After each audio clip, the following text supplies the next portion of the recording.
한 번 더 함께 아멘으로 하나님을 예배합니다. 할렐루야. 자, 오늘도 저희 데일리 처치의 말씀을 함께 나누는 우리 모든 예배자분들을 예수님의 이름으로 환영하고 축복합니다. 자, 지난 한 주간 동안 어떻게 지내셨는지 모르겠습니다. 특별히 지난 한 주간 동안에는 이제 많은 비로 인해서 곳곳에 피해가 이제 많았던 그런 한 주였습니다. 심지어 인명피해까지 발생했다고 하는데, 아무쪼록 큰 어려움을 겪으신 분들에게 하나님의 큰 위로가 함께 하시기를 기도하겠습니다. 또한 피해 지역에는 아무쪼록 또 조속한 조치와 함께 빠른 회복이 있기를 또 기도하도록 하겠습니다. 자, 우리가 나름대로 주어진 삶에 열심히 살죠. 우리 열심히 살고 있습니다. 우리가 이렇게 열심히 사는 이유는 뭐 어떤 식으로든 우리 가운데 이제 소망이 있기 때문일 거예요. 소망이 있는 거죠. 조금만 더 열심히 하면 빚이 다 없어진다. 뭐 이런 소망들이 있단 말입니다. 조금만 더 열심히 하면 더 좋은 집에 갈 수 있다. 뭐 이런 것들. 우리가 소망이 있습니다. 누구나 다 소원이 있죠. 자, 오늘은 이 소원에 관한 이야기입니다. 소원에 관한 이야기. 자, 소원하니까 이제 생각난 존재가 있어서 나름대로 그에 대해서 이렇게 조사를 좀 해봤는데 꽤 재밌는 이야기가 있어서 이제 오늘 이거를 먼저 좀 소개해 드릴까 해요. 램프의 요정 지니입니다. 예, 우리가 옛날 이게 동화에서부터 많이 들어왔던 이게 소원하면 생각나는 이제 존재잖아요. 알라딘의 요술 램프라는 이야기에 등장하는 스머프처럼 파란 근육질의 요정이죠. 예, 지니. 이 지니는 램프에서 자신을 꺼내준 사람에게 소원을 들어주는 이제 착한 정령이라고 알려져 있습니다. 그것도 세 가지 밖인가요? 아무튼 이제 그렇게 소원을 들어준다고 합니다. 그런데 사실은 이 지니에 대한 설화가 사실은 있었어요. 본래 이 지니가 등장하는 그 원조 설화에 따르면 지니가 꼭 그런 이미지는 아닙니다. 우리가 알고 있는 그런 이제 귀여운 근육질의 이미지는 아니에요. 그 아라비아 신화에 이 지니라는 존재가 이제 소개가 되어집니다. 아라비아 신화에 보면은 굉장히 요사스럽고 또 사악한 존재로 이렇게 묘사가 되어지고 있어요. 그 신화에 따르면 지니는 인간보다 2000년 전에 신에 의해서 지어진 그런 존재라고 합니다. 심지어는 지금 이 이야기가 코란에 등장을 해요. 이슬람의 경전이죠. 코란에 등장하는데 그 이야기를 조금만 들려드리면 이런 겁니다. 코란에 이런 말이 나와요. 태초에 나는 흙으로 인간을 창조했다. 하지만 그 이전에 나는 불로서 진을 창조하고 빛으로서 마라카를 창조했다. 코란 15장 26절, 27절 말씀인데 아무튼 그렇습니다. 여기서 마라카라는 존재가 천사래요. 그리고 이 진이라는 존재가 있는데 불로 만든 진이라는 존재가 천사와 거의 동시에 이제 창조된 종족. 이 진이 우리가 알고 있는 그 요정 지니입니다. 그 진은 불로서 창조되었기 때문에 형상도 마음대로 바꿀 수 있고 어떤 모습으로든 변할 수 있는 거죠. 그리고 뛰어난 능력과 지성을 겸비하고 있기 때문에 고대인들에게 숭배의 대상이 되기도 했다고 합니다. 그런데 이 진 종족에는 심지어 이제 계급도 있는데 우리가 알고 있는 그 지니는 이프리트 계급이라고 하고요. 모르셔도 상관없는데 이프리트라는 계급에 있고 그 아래가 샤이탄이라는 계급이래요. 샤이탄. 이 샤이탄이 기독교에서 말하는 이제 세이튼, 사탄이에요. 어쨌거나 이제 동급입니다. 이제 코란에 따르면 이 진 종족이 그게 이프리트 계급이든 샤이탄 계급이든 이제 천사인 그 마라카와 동등한 존재였다가 신의 말씀을 거역해서 뭐 추방당했다. 우리가 알고 있는 어떤 이야기랑 약간 좀 비슷하죠. 고대 설화가 약간 그런 특징들이 좀 있습니다. 자, 이 이야기가 이제 코란에 나오는 이야기예요. 이제 무함마드의 글인데 너무 이런 걸 들으면서 호기심을 가지고 은혜 받으실 필요는 없고 이제 아무튼 그런 이야기가 있습니다. 어쨌든 우리가 알고 있는 그 진이라는 존재는 사실은 기독교의 사탄과 같은 급의 오히려 그보다 윗계급의 그런 존재입니다. 그 성경 말씀 전할 시간도 부족하니까 이 이야기는 이제 여기까지만 할 건데 어쨌거나 이 아라비아 신화에 등장하는 지니라는 존재 그리고 심지어 코란에서까지 이제 사탄보다도 윗계급으로 소개되어지고 있는 지니라는 존재는 그 동화에서 포장된 것처럼 소원을 들어주는 이런 깜찍한 존재는 사실은 아닙니다. 그런 능력은 있어 보입니다. 제가 지금 이 이야기를 먼저 소개해 드리는 이유는 신화에 등장하는 진이가 애초에 사람을 위해서 그 소원을 들어주는 선한 존재가 아니라는 거예요. 소원을 들어주겠다. 소원을 들어주겠다. 이런 말이 들리면 이제 가슴이 두근거리죠. 누군가가 우리에게 이런 말을 했더라면 우리는 귀를 바짝 세우고 아마 의지하게 될 것 같아요.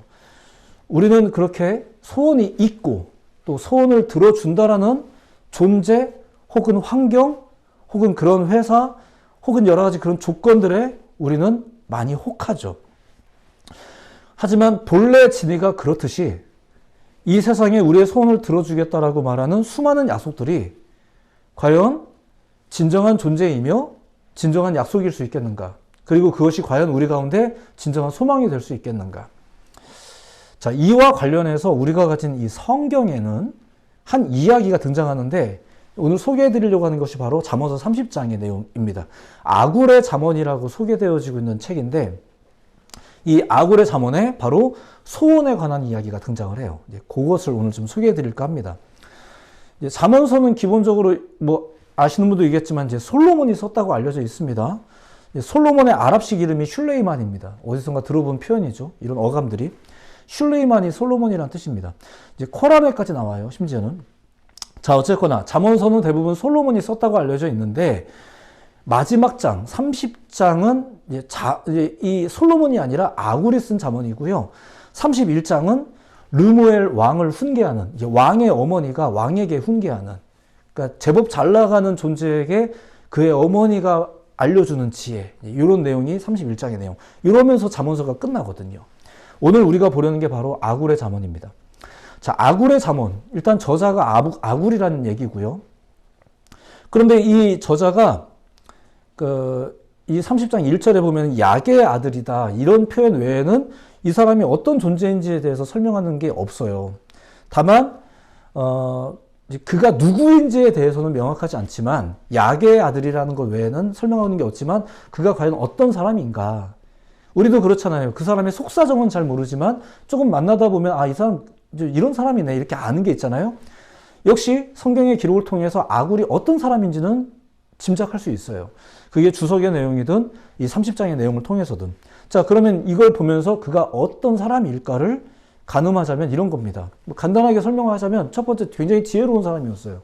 굉장히 지혜로운 사람이었다는 것. 두 번째, 이렇게 지혜로운 사람인데도 불구하고 더욱 지혜를 갈망하는 깊이 연구하는 그런 사람이었습니다. 갈망이 멈추지 않는 거죠. 결국 이것은 또 다른 표현으로도 가능할 것 같아요. 세 번째, 겸손한 사람이었었어요. 그러니까 잘난 척하지 않고 항상 배우기 위해서 더 자기를 낮추는 사람. 이런 사람이 아굴이었습니다.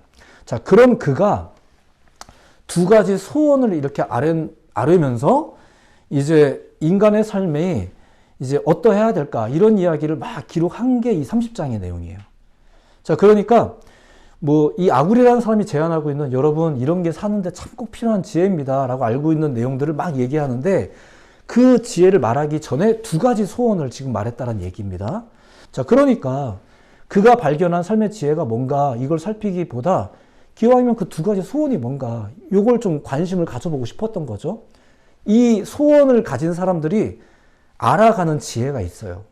그러니까 자잘자잘하게 모든 지혜를 다 배울 것이 아니라 솔직히 배워도 다 하지도 못하잖아요.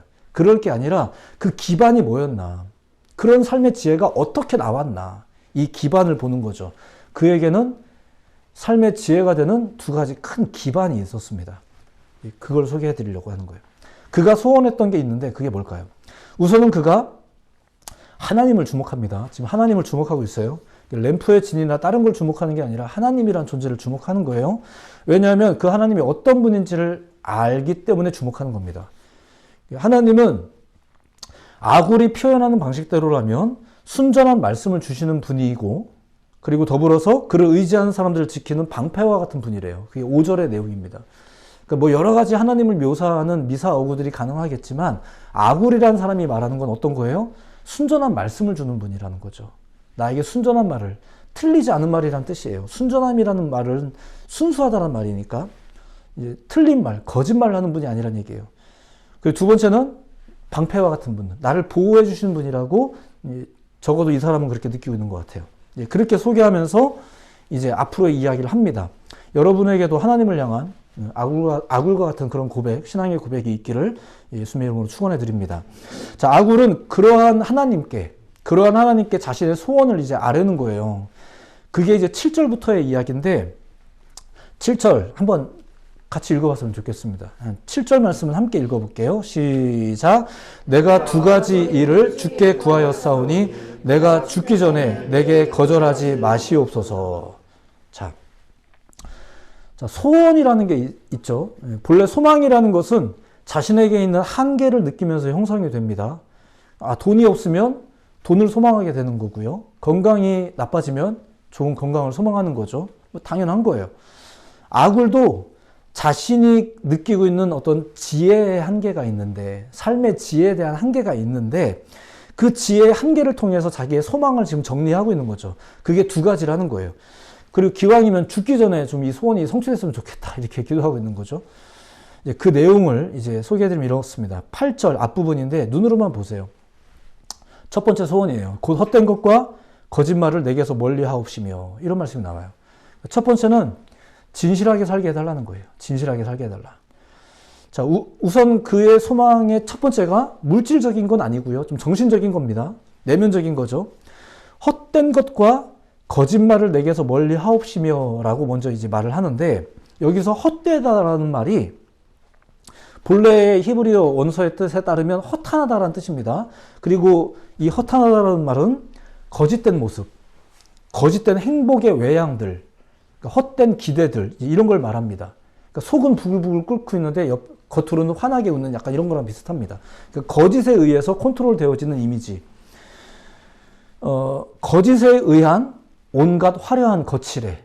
실제로는 가진 거 한 푼도 없는데 막 벤츠 끌고 싶고 뭐 이런 것들. 또 요즘은 그게 가능한 시대가 돼버렸는데 뭐 이런 거예요. 온갖 화려한 거칠애, 그리고 지키지 못할 약속, 이런 것을 말합니다. 이런 것으로부터 멀어지게 해달라는 거예요. 결국에 이 소망은 앞서 얘기했듯이 진실하게 살게 해달라는 얘기죠. 오늘날 이런 주제가 불편하죠. 우리가 오늘날을 살면서 느끼는 게 뭐예요? 살아봤더니 정직하면 손해본다는 거예요. 정직하면 손해본다. 좀 이렇게 험하게 해야 손해라도 안 본다. 뭐 이런 게 있어요. 이제 그런 세상이 됐어요.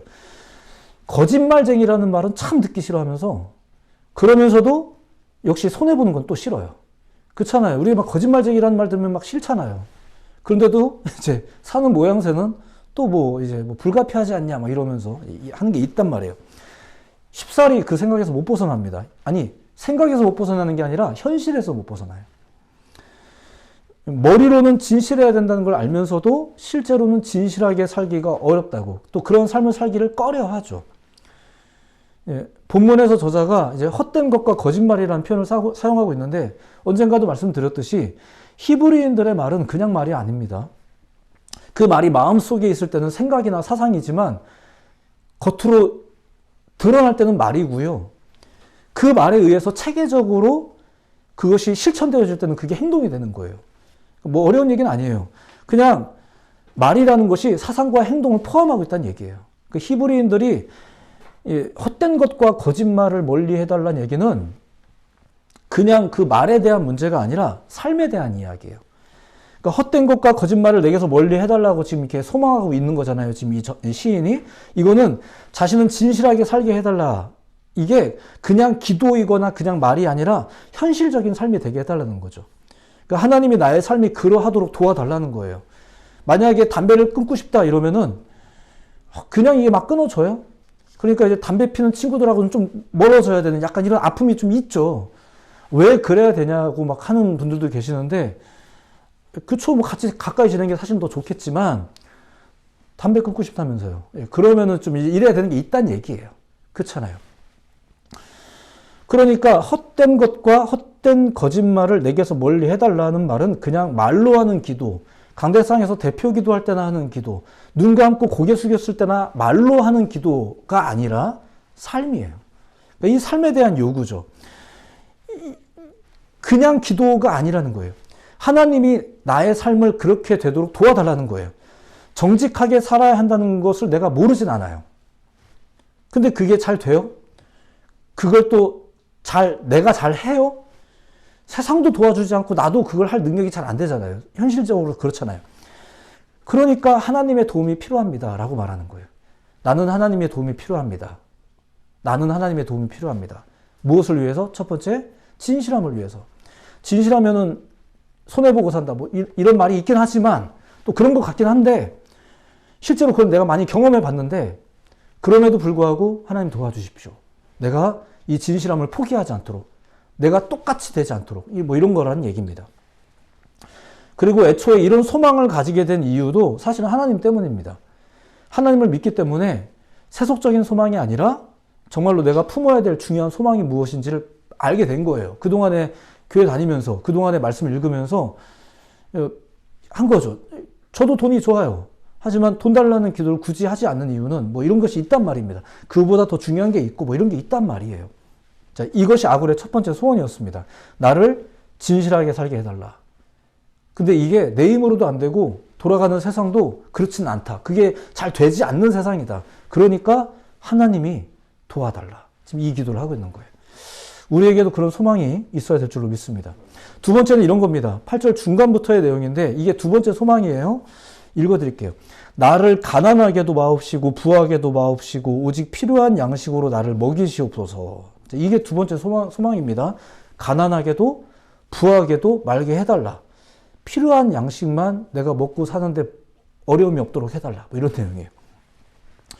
자, 언젠가 말씀드렸지만 그 부요함이 부자가 되는 게 나쁜 거 아닙니다. 나쁜 건 아니에요. 하지만 아무래도 부자가 부자 근성에는 더 빨리 빠집니다. 부자 근성에 빨리 빠질 수 있어요. 하나님이 약속하시는 축복도 생각해 보면 분명히 여러 가지 의미에서의 부입니다. 그죠? 채워주신다는 얘기를 약속을 많이 하시니까. 자, 근데 우리가 한 가지 또 기억해야 될 건 뭐냐면은 가난이 또 그렇게 나쁜 것도 아니라는 거예요. 성경에서는 참 신앙의 사람들 중에 가난한 사람들이 굉장히 많았습니다. 심지어 가난을 추구하신 분들도 많았었어요. 그 사람들이 그냥 그렇게 기행을 행하는 게 기질의 문제 이런 건 아닙니다. 아마 더 중요한 가치와 이유가 있었겠죠? 뭐 그런 겁니다. 오늘의 본문에 나오는 이 아굴도 그런 이제 이유가 있었을 겁니다. 어떤 이유였을까요? 그가 왜 심지어 이제 가난의 문제도 그냥 내가 감수하겠다. 왜 이런 이야기를 하고 있는 걸까요? 그가 했던 말이 바로 이어져요. 눈으로만 보세요. 9절. 혹 내가 배불러서 하나님을 모른다. 여호와가 누구냐 할까 하오며. 아굴이 생각해 봤는데 이런 생각이 든 거예요. 다른 사람은 몰라도 나는 부해지면 하나님을 모른다고 할 가능성이 있겠구나. 이런 생각이 드는 거예요. 나는 부하면 금방 교만해져서 하나님과 멀어질 것 같다. 이런 염려가 되는 거죠. 뭐 괜한 얘기일 수 있겠지만 저도 한때 그런 비슷한 생각을 좀 한 적이 있었어요. 이제 교단에서 이제 사역을 할 때 제가 좀 자신 없어 하는 부분이 좀 있었습니다. 이거는 뭐 외부에 있는 온갖 문제들의 문제가 아니라 저 자신에 대한 문제였었어요. 제가 교만해질 것 같다라는 생각이 들고 제가 변할 것 같다는 생각이 좀 들더라고요. 그래서 내리는 어떤 종류의 결정이 있었는데 이런 겁니다. 차라리 부하지 않는 것이 좀 좋겠다는 생각이 좀 든 거예요. 이 아굴이라는 사람이. 그런데 한편으로 가난함에 대해서도 이런 이야기를 합니다. 이제 9절 후반부인데 들어보세요. 혹 내가 가난하여 도둑질하고 내 하나님의 이름을 욕되게 할까 두려워함이니이다. 자, 일단 하나님을 잘 믿는 아굴도 가난은 싫었습니다. 저도 가난이 싫습니다. 누군들 가난을 좋아하겠습니까? 그래서 염려하는 거죠. 가난하면 심지어 내가 도둑질 할지도 모르겠다. 내가 딴짓 할지도 모르겠다. 내가 나쁜 짓으로 부를 꾀하려고 할 수도 있겠구나. 그래서 하나님의 이름을 욕되게 할 수도 있겠구나. 이런 생각이 드는 거예요. 어떻게든 돈만 있으면 좋겠다 싶다 보니까 뭐 방법을 막 다 무시해버리는 거죠. 도덕, 윤리 다 무시해버리는 거예요. 그렇죠. 지나친 가난은 경솔한 길로 들어서기 쉽습니다. 가난은 안 좋은 게 맞아요. 아굴도 가난은 싫었고요. 여러분들에게도 가난이 없기를 진심으로 예수님의 이름으로 축복해 드립니다. 근데 결국은 부와 더불어 가난에 대한 아굴의 이러한 소원, 이게 꽤 현명한 소원이거든요. 터무니없이 이제 부해지기만 구하는 것도 아니죠. 부해지면 하나님과 멀어질 확률이 높다라고 짐작이 되는 거예요. 내가 너무 시간이 많으면. 그러니까 뭐 어떤 분들은 막 하나님을 다 버리는 거죠. 사실은 가난의 경우보다 부한 경우가 더 그게 많아요. 주말마다 놀러 다녀야 되니까, 해외여행 가야 되니까 이게 더 쉽지 않은 게 많아요. 이런 사례는 너무 많아서 뭐 일일이 다 소개를 못할 정도예요. 그런 분은 심지어 복이 아니라 저주입니다. 큰일 납니다. 그래서 이런 설교 굉장히 불편하긴 하죠. 그래도 사람들이 너무 부하기를 좋아하고 또 이런 경고를 좀 그래서 잘 안 들어서 좀 문제긴 한데 아무튼 그렇습니다. 그렇다면 뭐 일부러 우리가 뭐 가난을 꾀해야 되나? 이제 그건 또 아니에요. 그건 또 아닙니다. 가난은 하나님의 영광을 또 우리에게 주신 여러분의 영광을 여러분들이 궁핍하게 사는 거, 쭈뼛쭈뼛 사는 거 하나님이 결코 원하지 않으십니다. 그러니까 여러분의 영광이죠. 하나님의 영광을 여러분의 영광의 그 존재의 영광을 가리게 돼요. 가난이. 그러다 보니까 엉뚱한 영광, 엉뚱한 방법, 엉뚱한 채색 옷만을 꾀하는 그런 삶을 살게 되죠. 길을 잃게 되는 거예요. 오늘날 많은 젊은이들이 이건 아니다 싶으면서도 놓지 못하는 게 있다고 그래요. 뭐 주식, 뭐 이런 몇 가지 있어요. 이건 아닌데 싶으면서도 그래도 어쨌거나 그 엄청난 확률 중에 그 한 명이 그래도 내가 될 수 있지 않겠나 이런 소망을 가지면서 어쨌거나 그런 게 있어요. 심지어 국가가 그걸 막 밀어주기도 하고 이렇습니다. 알면서도 놓지 못하는 것이 있다고 말하는 사람들이 많죠. 그러니까 너무 가난해도 안 돼요. 그래서 시인이 구한 게 뭐예요? 일용할 양식을 달라. 자, 이 표현 어디서 많이 들어보셨죠? 신약 시대에 예수님이 알려준 기도 방식 중에 나와 있는 표현이에요. 예수님이 얼마나 우리에게 지혜로운 기도의 방법, 삶의 방법을 알려주셨는지를 좀 먼저 기억하셔야 됩니다. 자, 결국 아굴의 소망이 뭘까? 예, 뭔가 적당히, 적절하게, 뭐 이런 의미가 좀 있어 보이죠? 실제로 살다 보면 적당히 사는 게 참 좋게 여겨질 때가 있습니다. 많은 경우가 실제로 그래요. 취미도 그렇고 음식도 그렇고 적당한 것이 좋은 경우가 참 많죠. 이 표현이 좀 안 좋게 사용될 때가 있어서 그렇지 사실은 이제 과하지 않은 게 참 좋은 것 같습니다. 근데 이 적당이라는 말은 이제 어감이 좀 우리 가운데 그렇게 인식돼서 그렇지 사실은 이게 균형의 문제예요. 균형의 문제입니다. 균형이 무너지지 말아야 된다는 인식이 있다면 때로는 어떤 행동이든 과하지 않도록 조절하게 되는 거죠. 너무 뒤처졌다 싶으면 노력을 해야 될 필요도 있고 너무 과하다 싶으면 조금만 멈춰서 천천히 갈 필요도 있고 뭐 이런 게 있다는 거예요. 과한 것은 항상 탈이 납니다. 아무리 좋은 보약도 정도껏 먹어야지 너무 과하게 먹으면 약물 중독으로 죽어요. 근데 더 나아가서 이 아굴의 소원이 이런 삶의 균형 때문만이었을까? 그렇지 않습니다. 앞서 얘기했지만 그의 소원은 자신의 삶이 하나님을 존귀하게 여기는 삶이 되기를 이제 바라고 있는 것입니다. 이게 사실 중요합니다. 삶 속에서 우리는 배불러서 하나님을 모른다, 혹은 뭐 배고파서 하나님을 모른다, 뭐 이게 얼마든지 가능하잖아요. 실제로 정말 그렇습니다. 왜 교회 안 오냐 이러면은 뭐 날이 좋아서, 뭐 날이 좋지 않아서, 날이 적당해서 이게 뭐가 됐든 하나님을 버리는 이유로 삼는데 왜 우리는 똑같은 이유로 하나님을 찾을 수 있다는 생각은 못 할까요? 참 신기하지 않습니까? 아무튼 그렇습니다. 어쨌든 아굴의 소망이 이제 어떻게 흘러가고 있냐면은 하나님께 영광 돌리는 삶을 살고 싶다는 거예요. 그러니까 이런 소원도 그냥 막 생기진 않아요. 신약 시대 기독교 신앙의 교리적 개념을 이제 완성한 사람이 바울입니다. 이 바울도 뭐라고 말했냐면은 죽든지 살든지 내 몸에서 그리스도만 존귀 되기를 원한다. 이렇게 고백을 하기까지 했어요. 이런 소망을 가지는 사람들이 일단 있죠. 신기하게도 계속 있어요. 아무리 뭐 시대가 변했다 해도 어딘가 보면 다 있더라고요. 여전히 그런 분들이 존재하고 계세요. 그들은 환경 탓을 하진 않습니다. 세상이 달라지기를 바라지도 않아요. 그렇다고 뭐 엄청나게 하나님께 영광을 돌리겠다 이런 생각도 안 합니다. 그저 자신의 삶이 하나님 앞에서 진실하기를, 그리고 자신의 삶을 통해 하나님께 영광 돌리기를 그냥 바라면서 사는 거예요. 삶이 그냥 사역이지 뭐 삶은 삶대로 따로 있고 뭐 사역은 사역대로 따로 있고 이러지 않다는 거예요. 여러분의 삶이 하나님께 영광이 될 수 있다는 것. 이제 그런 사람들에게는 지금 내가 잘 살고 못 살고가 중요하지가 않아요. 그냥 필요의 문제예요. 돈이 필요하세요? 열심히 일하세요. 일하면 돈을 벌 수 있어요. 너무 고단하세요? 때를 따라서 필요하다면 좀 쉬세요. 쉬는 것도 필요한 거죠. 여러분들의 삶의 문제예요. 이게 뭐 대단한 지혜입니까? 이 엄청난 어디 뭐 그쵸? 그렇지 않아요. 너무 일상적인 거예요. 혹간에 어떤 분들은 대부분 소원이 한 방향으로만 좀 흐르다 보니까 뭐 좋은 직장이 하나님의 축복이거나 뭐 이렇게 그런 것들이 또 하나님께 영광 돌리는 수단이라고 생각하는 분들이 가끔 계시는데, 이런 신앙의 구조는 본래의 구조는 아닙니다. 우리가 품어야 할 좀 더 존귀한 소망이 있습니다. 지금 아굴이 그걸 말하고 있는 거예요. 말씀을 정리합니다. 램프의 진위는 인간의 탐욕을 채워주는 존재와도 같습니다. 우리 가운데 그렇게 새겨져 있죠. 세 가지밖에 안 들어주는 게 좀 아쉬울 정도입니다. 근데 본래의 진위는 그런 애가 아니라는 이야기를 먼저 소개를 해드린 거예요.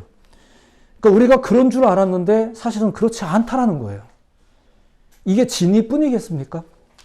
진위는 소원을 들어주는 듯 하지만 호되게 여러분들의 뒤통수를 때리는 그런 존재예요. 실제로 신화에서도 그런 존재였었어요. 우리의 동화가 그걸 이렇게 아름답게 묘사해놔서 그렇지, 우리 주변에 있는 온갖 소원을 들어주겠다라고 말하는 아주 아리따운 존재들이 많이 있어요.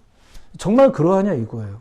때로는 그것이 여러분들의 뒤통수를 때리는 일들이 실제로 있으셨잖아요. 많이 경험해 보셨잖아요. 그런 약속을 남발하는 세상이 여러분들 앞에 있는 거예요. 한편 이 아굴의 잠언은 우리에게 하나님이란 존재를 소개합니다. 그분이 참으로 우리의 소원을 들어주는 존재라는 거죠. 근데 무엇보다도 그 하나님은 그냥 단순히 뭐 우리의 소원을 뭐 무조건 들어준다 이게 아니라 우리의 소원 그 자체가 탐욕이 아닌 진정한 소원이 되도록 해준다는 얘기예요. 우리가 어떤 소원을 품는지 여러분들도 해보세요. 집에 가서 내가 꿈꾸는 거, 내가 소망하는 걸 1번부터 100번까지 한번 쭉 써보세요. 그리고 세수 한번 하시고 다시 한번 쭉 보세요. 이 100가지가 얼마나 탐욕스러운 거예요. 한번 써보세요. 써보면 금방 알아요. 예, 그런 거예요. 우리의 소원 자체가 탐욕에 물들지 않도록 도와주시는 분이라는 거죠. 아굴의 소원이 그렇게 해서 나온 거예요. 믿음 중에, 신앙생활 중에 그의 소원이 툭 튀어나오죠. 두 가지가 툭 튀어나오는 거예요. 지금 그는 하나님의 도우심을 바라며 소원을 지금 말하고 있는 중이지만 애초에 이 소망이 하나님 때문에 생긴 거예요. 그러니 하나님이 안 들어주시겠습니까? 그러면서 그가 구한 두 가지가 뭐라고요? 첫째, 진실함 중에 살게 해달라. 두 번째, 하나님께 영광 돌리는 삶을 살게 해달라. 자꾸 내가 엉뚱한 것에 휘둘려서 부에 휘둘리고 가난한 것에 휘둘려서 내가 정신 못 차리고 살게 하지 말고 좀 내가 하나님께 영광 돌리는 삶을 사는데 집중할 수 있게 도와달라. 이런 기도를 하고 있다는 거예요. 오직 하나님만이 우리의 참된 소망을 알게 하시고 그 소망을 성취하게 해주신다. 이걸 지금 아굴은 믿고 기도하고 있는 거죠. 또한 오늘 우리는 아굴의 잠언을 통해서 우리 역시도 하나님과 사람 앞에서 좀 진실한 삶을 또 하나님께 영광 돌리는 삶을 추구할 수 있어야 되지 않을까. 이제 오늘 이것을 여러분들에게 제안하고 소개해 드리는 거예요. 이것은 그저 종교적인 요구가 아닙니다. 여러분의 삶 속에 영광과 기쁨이, 여러분의 삶이 정말로 만족으로 가득할 수 있도록 누구보다도 그것을 하나님께서 원하신다는 것을 지금 소개해 드리는 거예요. 교회 나오니까 뭐 이래라 저래라 한다 이런 게 아니라 이게 여러분들의 진정한 소원이라니까요. 베데스다 연못가에서 그 오래된 질병을 앓고 있는 사람에게 물어봅니다. 너 여기 왜 왔냐? 네가 원하는 게 뭐냐고 했더니 내가 원하는 걸 말하지 못했어요. 내가 지금 여기 낫고 싶어서 왔잖아요. 근데 나 낫고 싶습니다. 이 말을 못하고 뭐라고 말하냐면은 나 경쟁에서 지고 있다. 자꾸 남들이 나보다 먼저 저 자리 차지한다. 내가 지고 있다. 이렇게 말해요. 자기가 원하는 것도 잊어버려요. 그러니까 우리가 지금 살다 보면 인생을 살아가면서 정말로 우리가 품어야 될 소원이 뭔지조차도 점점 잃어가게 되는 거예요. 나이가 먹어가면서 점점 삶에 치이면서 여러분들 보고 종교적인 사람이 되라는 뜻이 아니라 정말 우리의 인생이 가진 의미가 뭘까를 아라비아 신화에서 코란에서 찾지 말고 하나님의 말씀 앞에서 찾자라고 좀 제안해 드리는 거예요. 여러분의 삶 속에 영광과 기쁨이 가득하는 것을 누구보다 하나님이 원하십니다. 오늘의 말씀을 따라서 여러분들의 삶이 더욱 진실한 삶이 되시기를, 또 그리고 하나님께 영광 돌리는 그런 삶이 되시기를, 또 이런 말씀의 권고를 따라 깨달음과 결단을 품으실 때 여러분들의 삶 가운데 하나님의 은혜가 가득하기를 예수님의 이름으로 축복해 드립니다. 기도하겠습니다.